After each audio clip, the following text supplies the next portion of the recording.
सारंगपुर गांव में सिबा नाम का एक दूध वाला रहता था। उसके पास 2 भैंसे थे। वो हर सुबह उनका दूध निकालता था और पूरे गांव में घूमकर बेचा करता था। सिबा का रोजाना का एक नियम था, दूध बेचने के बाद उसके पास जो भी दूध बचता था उसे सिबा रास्ते में शिवजी के मंदिर में शिवलिंग पर चढ़ा देता था। उसका दोस्त हरीश रोजाना उसे ऐसा करते देखता था। एक दिन हरीश उसे कहता है, शिबा इतनी मेहनत से पूरे गांव में दूध बेचता है और जो दूध बच जाता है तो शिव मंदिर में चढ़ा देता है। बाकी लोग तो शिवलिंग पर थोड़े से दूध में पानी मिलाकर चढ़ाते हैं। तू भी ऐसा किया कर। बाकी बच्चे दूध को इकट्ठा करके उसकी दही और घी बना के बाजार में बेच दिया कर। इससे तेरी दुगुनी कमाई होगी। शिवा कहता है, हरीश, मैं भोलेनाथ को अपना पिता मानता हूँ, इसलिए उनके भक्ति और सेवा करता हूँ। भोलेनाथ की कृपा से मेरी इतनी कमाई हो जाती है जिससे मैं खुश रहता हूँ।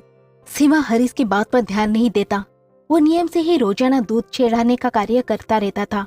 एक दिन मंदिर के पंडित जी ने शिवा से कहा, शिवा, तू हर दिन महादेव को दूध से अभिषेक करता है।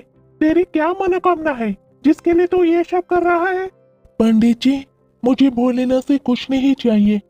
मैंने कई बार लोगों को दूध में पानी मिलाकर चढ़ाते देखा है, तो मुझे लगा भोलेनाथ पानी मिला दूध पीकर कमजोर ना हो जाए, इसलिए मैं उनको दूध चढ़ा देता हूँ।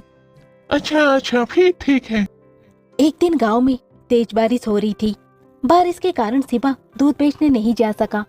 उसका आज सारा दूध बच गया था।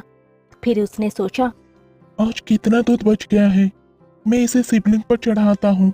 मंदिर में पंडित जी शिवा को देखते ही कहते हैं, शिवा, ये दूध तो बहुत सारा है, ये तो बहकर खराब हो जाएगा। तभी शिवा कहता है, तो फिर मैं इस दूध का क्या करूं पंडित जी? मैं ये दूध घर वापस भी नहीं ले जा सकता, और वैसे तो ये दूध खराब भी हो जाएगा। पंडित जी कहते हैं, तो मैं काम क्यों नहीं करते? तुम इस सारे दूध की खीर बनाकर भोलेनाथ को भोग लगाकर गाँव में खीर का प्रसाद बांटो, इससे तुम्हें पुण्य मिलेगा। तभी शिवा कहता है, पंडित जी, ये तो आपने बहुत अच्छा विचार बताया है। मैं अभी जाकर बाजार से खीर का सामान लेकर आता हूँ। शिवा को पंडित जी की बात अच्छी लगी। वो बाजार जाकर खीर बनाने के सामान लेकर आया। शिवा ने खीर बनाकर भगवान भोलेनाथ को भोग लगाया और सारे गांव में खीर का प्रसाद बांटा। इधर कैलाश पर्वत पर भगवान भोलेनाथ के मुख पर खीर लगी देख माँ पार्वती ने उनसे पूछा, ये तो जरूर भगवान कृष्ण की भेजी हुई कोई चमत्कारी गाय दिखाई पड़ती है, जैसे उनका कोई आशीर्वाद हो। भगवान भोलेनाथ कहते हैं, देवी पार्वती, ये मेरा प्रिय भक्त शिवा है। इसके निश्चल भक्ति ने मेरा मन जीत लिया है। ये मुझे अपना पिता मानकर मुझे प्रतिदिन दूध और खीर का भोग लगाता है। ये मेरी चिंता करता है और मुझे बिना पानी मिला दूध चढ़ाता है। मेरे भोले वाले भक्त की भावना तो देखो, ये समझता है कहीं मैं पानी मिला दूध पीने से कमजोर ना हो जाऊं, इसलिए दूध से मुझे अभिषेक करता है। प्रभु, फिर तो अपनी इस भक्त पर कृपा करने के लिए हमें इसकी परीक्षा लेनी चाहिए। भोलेनाथ कहते हैं, तो देर किस बात की देवी पार्वती, हम अभी पृथ्वी पर चलते हैं और अपने भक्त शिवा की परीक्षा लेते हैं। भगवान भोलेनाथ और देवी पार्वती ने सेठ और सेठानी का भेष बना लिया और शिवा के घर पहुंच गए। शिवा उनको देखकर कहता है, नमस्ते जी, कहिए आपको मेरे से क्या काम है? सेठ बने भगवान भोलेनाथ कहते हैं, हमने तुम्हारे बारे में बहुत सुना है। तुम बहुत ताजा और शुद्ध दूध बेचते हो, इसलिए हम तुमसे दूध खरीदना चाहते हैं। तुम रोजाना अपना सारा दूध हमें बेच दिया करो। सेठानी बनी माँ पार्वती कहते हैं, हम हर दिन तुम्हारा सारा दूध खरीदेंगे और तुम्हें दूध बेचने के लिए पूरे गांव में भागना भी नहीं पड़ेगा। हमारा लोग यहीं से दूध ले जाएंगे और पैसे तुम्हें दे देंगे। शिवा कहता है, मैं आपको सारा दूध नहीं दे सकता। मेरी भैंसें जितने दूध देंगी उसमें से थोड़ा दूध मैं भोलेनाथ के अभिषेक और खीर के प्रसाद के लिए रखूंगा। सेठ जी कहते हैं, पर हमें तो रोजाना बहुत दूध चाहिए। तुम सारा दूध दे दो, भले ही दाम 4 गुना ले लो, तुम्हारी अच्छी कमाई हो जाएगी। शिवा कहता है, नहीं सेठ जी, मैं आपको सारा दूध नहीं दे सकता। आपको दूध लेना है तो मैं शिव मंदिर का हिस्से का अलग करके ही दे सकता हूँ, नहीं तो कोई बात नहीं। सेठ जी कहते हैं, चलो भाग्यवान, हम कहीं और से दूध ले लेंगे। ये तो कोई बड़ा शिव भक्त जाना पड़ता है। सेठ और सेठानी वहां से चले गए।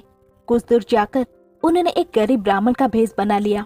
तभी भोलेनाथ माँ पार्वती को कहते हैं, देवी पार्वती, अब हमें अपने भक्त की परीक्षा किसी और तरह लेना होगा। भगवान भोलेनाथ और माँ पार्वती मंदिर की सीढ़ियों पे बैठ गए। शिवा दूध बेचकर मंदिर जा रहा था। उसने एक गरीब ब्राह्मण और ब्राह्मणी को रोते देखा। आप दोनों क्यों रो रहे हो? मुझे अपनी परेशानी बताओ, शायद मैं आप दोनों की सहायता कर सकूं। गरीब ब्राह्मण कहता है, बेटा, हम दोनों कई दिनों से भूखे हैं, हमारे पास खाने को कुछ नहीं है। शिवा कहता है, आप परेशान मत होइए, मेरे पास कुछ दूध बचा हुआ है और एक डिब्बे में खीर है। आप ये दूध पी लो और ये खीर खा लो, इससे आपका थोड़ा पेट भर जाएगा। गरीब ब्राह्मण शिवा से कहता है, भगवान शंकर तुम्हारा भला करे बेटा, आज तुमने हमें ये दूध और खीर खिलाकर तृप्त कर दिया। शिवा उस ब्राह्मण से कहता है, यदि मैं आपको भूखा छोड़कर भगवान भोलेनाथ को ये दूध और खीर का भोग लगाता तो वो भी इसे ग्रहण नहीं करते, क्योंकि जिस तरह से मैं उन्हें अपना पिता मानता हूँ तो वो भी तो आपके पिता है, तो मैं उनके संतान को भूखा कैसे रख सकता था, इसलिए मैंने ये दूध और खीर आपको दिया। गरीब ब्राह्मण शिवा से कहते हैं, पर बेटा, ये प्रसाद और दूध तो तुम भगवान भोलेनाथ के लिए लाए थे, तुमने हमें दे दिया। तुमने हमारे लिए अपना नियम क्यों तोड़ दिया?